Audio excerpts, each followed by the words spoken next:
지금 이 순간에도 지구에서 250억 킬로미터가 넘게 떨어진 캄캄한 어둠 속을 홀로 날아가는 물체가 하나 있습니다. 인류가 만든 그 어떤 것보다도 멀리 간 물건, 너무 멀어서 이 물체가 보내는 희미한 신호가 빛의 속도로 날아와도 지구에 닿기까지 거의 하루가 걸립니다. 무려 반세기 전에 지구를 떠난 이 작은 탐사선의 이름은 보이저. 오늘은 인류가 우주로 띄워보낸 이 병 속의 편지가 어떻게 태양계를 벗어나 별들의 바다로 나아갔는지, 그리고 지금 어떤 마지막을 향해 가고 있는지를 따라가 보겠습니다. 이야기는 1977년으로 거슬러 올라갑니다. 그런데 보이저가 이 시기에 발사된 데에는 특별한 이유가 있었습니다. 당시 태양계의 거대한 바깥쪽 행성들, 그러니까 목성과 토성, 천왕성과 해왕성이 태양의 한쪽 편에 일렬로 들어서는 아주 드문 배치가 만들어지고 있었거든요. 이런 정렬은 무려 176년에 한 번 찾아옵니다. 이 기회를 이용하면 탐사선 하나가 한 행성의 중력을 이용해 다음 행성으로 튕겨나가는 방식으로 거대한 행성 4개를 연달아 방문할 수 있었습니다. 마치 당구공이 다른 공을 맞고 굴러가듯 행성의 중력을 공짜 연료처럼 쓰는 거죠. 이 절호의 기회를 놓치지 않기 위해 나사는 보이저 1호와 2호 두 대의 탐사선을 연달아 쏘아 올렸습니다. 인류 역사상 가장 위대한 여행 중 하나가 그렇게 시작됐습니다. 두 탐사선이 보내온 것은 그야말로 인류가 처음 보는 광경들이었습니다. 보이저는 목성의 거대한 붉은 소용돌이 폭풍과 그 위성에서 뿜어져 나오는 화산을 처음으로 포착했습니다. 토성에 다가가서는 그 아름다운 고리가 사실은 수많은 얼음 조각으로 이루어진 복잡한 구조라는 걸 보여줬죠. 토성의 가장 큰 위성인 타이탄이 짙은 안개 같은 대기로 완전히 뒤덮여 있다는 사실도 이때 처음 확인됐습니다. 그리고 여기서부터가 놀랍습니다. 보이저 2호는 여기서 멈추지 않고 인류 역사상 처음이자 지금까지도 유일하게 천왕성과 해왕성까지 찾아갔습니다. 지금 이 순간까지도 이 두 얼음 행성을 가까이에서 직접 본 탐사선은 오직 보이저 2호 하나뿐입니다.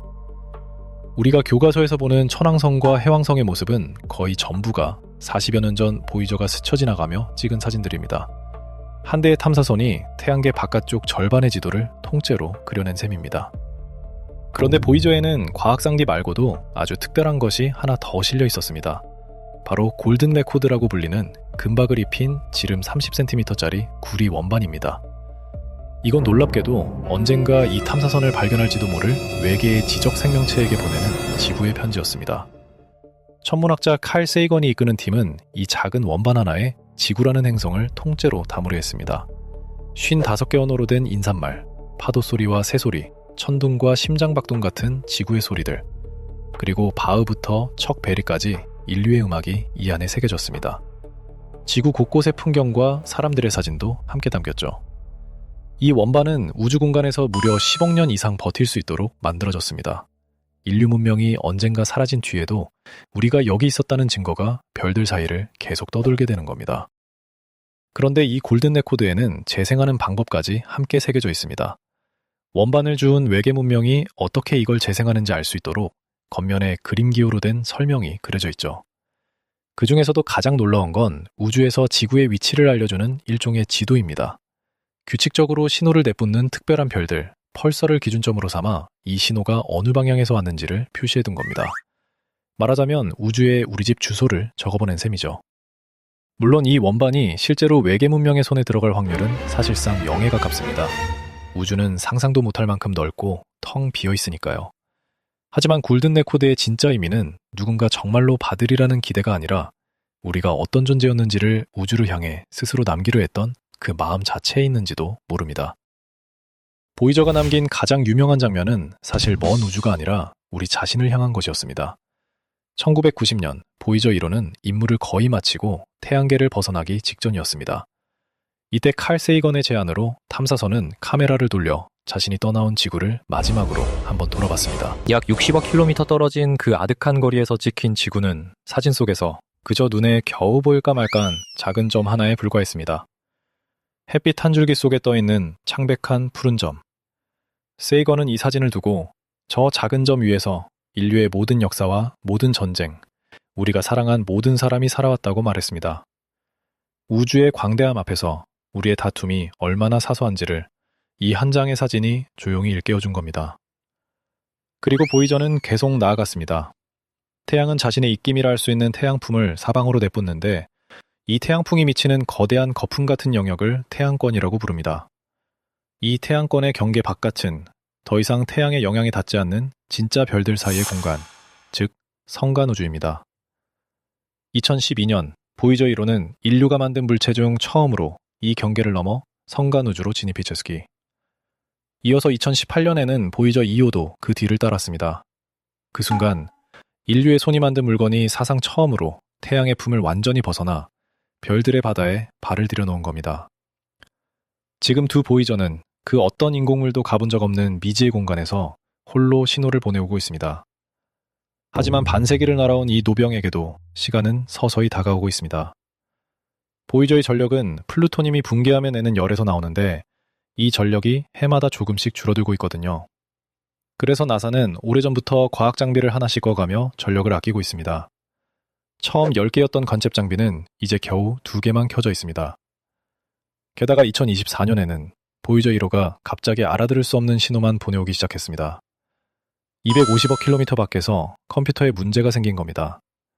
지구의 기술자들은 영영을 보내고 그 답을 받는 데만 거의 이틀이 걸리는 이 아득한 거리에서 반세기 전에 낡은 컴퓨터를 원격으로 진단하고 끝내 되살려냈습니다. 반세기 전 기술로 만든 기계와 250억 킬로미터를 사이에 둔 이 교신이 아직도 이어지고 있다는 것 자체가 어쩌면 하나의 기적입니다. 그렇다면 보이저의 마지막은 어떤 모습일까요? 전력이 계속 줄어들면 2030년대 어느 순간 나사는 마지막 남은 장비마저 끄게 될 겁니다. 그때가 오면 보이저는 더 이상 신호를 보내지 못하고 영원히 침묵하게 됩니다. 하지만 침묵한다고 멈추는 건 아닙니다. 보이저는 그 뒤로도 관성으로 계속 초속 17km라는 어마어마한 속도로 별들 사이를 항해할 겁니다. 다음 별 근처를 스쳐 지나가기까지 걸리는 시간은 무려 4만 년입니다. 이 숫자는 성간우주가 얼마나 텅 비어있는지를 그대로 말해줍니다. 총알보다 수십 배는 빠른 속도로 4만 년을 쉬지 않고 날아가야 겨우 다음 별 근처에 닿는다는 뜻이니까요. 별과 별 사이의 공간은 우리가 밤하늘을 올려다보며 상상하는 것보다 훨씬 더 광막하고 외롭습니다. 그때쯤이면 지구의 인류 문명이 어떤 모습일지, 아니 인류가 아직 존재하긴 할지조차 아무도 알 수 없습니다. 어쩌면 골든 레코드를 품은 이 작은 탐사선이 우리 인류보다도 더 오래 이 우주에 남는 존재가 될지도 모릅니다.